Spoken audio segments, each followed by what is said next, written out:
Hi, today I am going to show you how I build a budget. I use the Gail Vaz Oxlade. She is like the Canadian version of Dave Ramsey, and she's very straightforward and in your face. And she has some great resources, and I will link the resource page. This is one of her pages, and you can do this online, print it out, or you can download the Excel version, and I will show you how to do that in a minute. So I'm just going to throw some numbers in here. This is her build a budget that works form, and I really like the colors, how it's colorful. I find for me it needs to be colorful. If it's just black and white, I'm going to be bored out of my mind. This section here, she talks about how much housing should only be about 35% of your expenses. Transportation should only be 15%. Life is about 25%. Debt is 15%. Now for most of us who are doing the Dave Ramsey money makeover or any kind of debt repayment or trying to get ourselves out of debt, this number might be bigger, and mine is definitely. Savings is 10%. I don't do any savings at all. Gail says to do a savings. Dave Ramsey says to put an emergency fund first. So I've done the emergency fund, and that's what I have. So you'll see that I don't put anything in savings. Now this is not going to be my real what I call my real budget, because I don't think, oh sorry, that was my phone.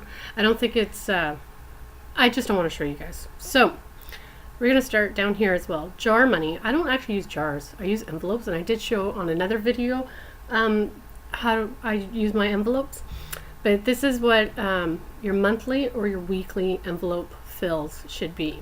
So if you don't use it, you can keep it in there, and the next pay period you can top it off. Or what I've been doing is, if I don't use it by the end of the month, I actually put it all towards debt. Whatever I haven't used in those envelopes all goes to debt, so that I can pay off my debt even faster, that much faster. And for me, it really does work. So we're going to do some numbers. What is the take home? My husband, let's just say, just for the sake of being easy, $2,000 a month. I bring in about $1,000 a month. We do not have any rental property. We do get child support, but it's barely anything, so I never count it. Government benefits, I can't think of anything off the top of my head. Now, I'm very lucky. I don't have any mortgage. My electricity a month is about $150. My heat, though, that's different, is $400. Why? I don't know. I do not live in a condo. I live in a house, so we don't have any condo fees. But the maintenance, this is one thing Gail says, that you should always be putting some money towards maintenance, because something always goes wrong or needs fixing. For instance, a few weeks back, I had a light fixture completely bust, and I needed a new light. Thankfully, I had that $1,000 emergency fund, so I was able to buy a new light for $100 and not go into debt for it. So I'm just going to pop in $50 for now. My cable, my telephone, and my internet are all one. So when you use the Excel form, you can actually change the wording on these. This form, because I'm just using it online, I cannot. But I just do cable / internet / telephone all into one, and I pay about $180. I do have a cell phone for $120. The insurance on the house is annually. So what you should do is take your annual amount divided by 12. That would be what's called a sinking fund, and you're going to put money into a separate account every month, and so that when your insurance comes up, you have all that money set aside. So just for the sake of today, we're going to put 100. Car payment. I have one car payment at $360 a month. The other car payment is about $200 a month. Insurance and license, I don't have anything because I paid cash at the time. Don't do any childcare. Insurance, I actually don't know, because it comes right off my check right off the bat, so I don't even see how much goes to insurance and life insurance and health insurance. So I'm just going to leave it blank, because that would come off my net, or my gross, not net. Comes off before I see the money, the check, quite honestly. Allowances. Now this is the fun part, I call. So everything before are numbers that usually never change month to month. The variable expenses is what can change every month. I have children. I pay them an allowance, so I'm going to set aside $30 a month. No, they never ever get $30 a month. Okay, some weeks they get nothing, other weeks they get 20. So I'm kind of guessing there. All this blue section is for transportation. So this will be your cars or car, and taking the bus if you need bus passes, that kind of stuff. So I spend about $80 a month in gas on my car. My husband doesn't spend any because it's been parked on his car's been parked for a while now. Repairs, I've been putting away another $50 just in case, because again, stuff does come up. Bus passes, I'm not buying any bus passes for anyone. ETR, I don't even know what ETR means, but taxi and parking, that is one thing I always screw up, so we should always put like $10 into parking. Medical, dental, again, we have full coverage. I don't pay for any of that, so I'm not worried. Groceries or personal care, so that would be haircuts, things like that. I know I spend $400 a month on groceries, so I'm going to just put that there. Restaurants, we only go once a month now. Clothes, I haven't bought anything in a while. Entertainment, I don't have a high amount, because what I do is I like to invite people over to the house. And for me, the easiest thing to do is have everybody come over, set out some veggies and dip, and that's it. Literally, that is it. Pets, let's say we spend $45. Gifts, it's Christmas time, so that number would be a lot higher. Typically, I only put $40, but at Christmas, I think it was up to $200. So then you have to shift the money around. I am not saving anything in my vacation.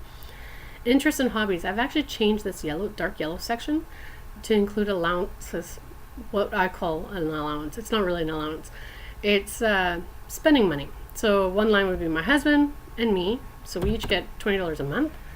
Each child gets $20. And that's how I budget for them. I don't give to charity at this point. I have a bank that has no fees. Debt repayment. Now this is one thing I don't like about the Dale Vaz Oxlade's plan. She just says debt repayment, and you just stick a number in. So let's say 4,000. I don't know. I'm just guessing. What I did was I saved this on an Excel form, and what I do is I actually rewrite the numbers. And I'll show you how I do that in a minute. But I actually write down each credit card, and I put the amount on each credit card. My emergency fund has already been filled, and I'm not saving any money because I'm trying to put as much as I can. I still have, according to this, $525. So you know what? I'm going to put that onto debt repayment. We're going to change this here. $525. Bottom line should be 0. Why isn't it less 4,000? What the heck? Something happened there. Let's try that again.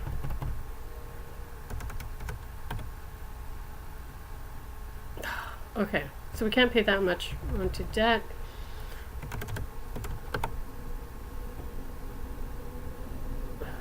So I can only put, it looks like 300.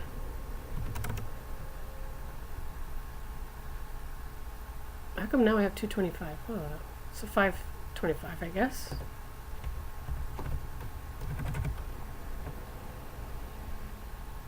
There.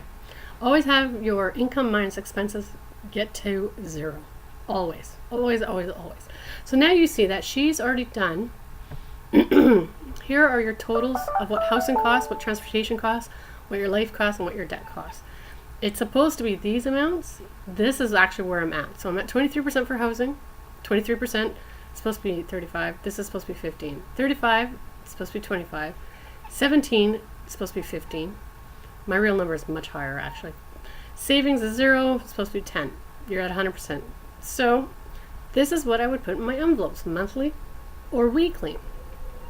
Now, if you scroll down a little further, you'll see you can print this. You can reset it and start over. You can also have some instructions on how to do this or download to an Excel version. So I have downloaded to an Excel version, and if you don't know how to use Excel, look up YouTube on how to use Excel forms. I really enjoy it, but this is a great way to start. Absolutely, this is how I started. My problem was I wasn't updating it enough. I was updating it once a year, sometimes twice a year. Now, going on to the Dave Ramsey, we are actually updating it every month. At the end of every month, we review it, see where we went wrong, see where we went right, see if we have any upcoming expenses that we know about. And so I wish you luck, and thanks for watching. Don't forget to subscribe down below.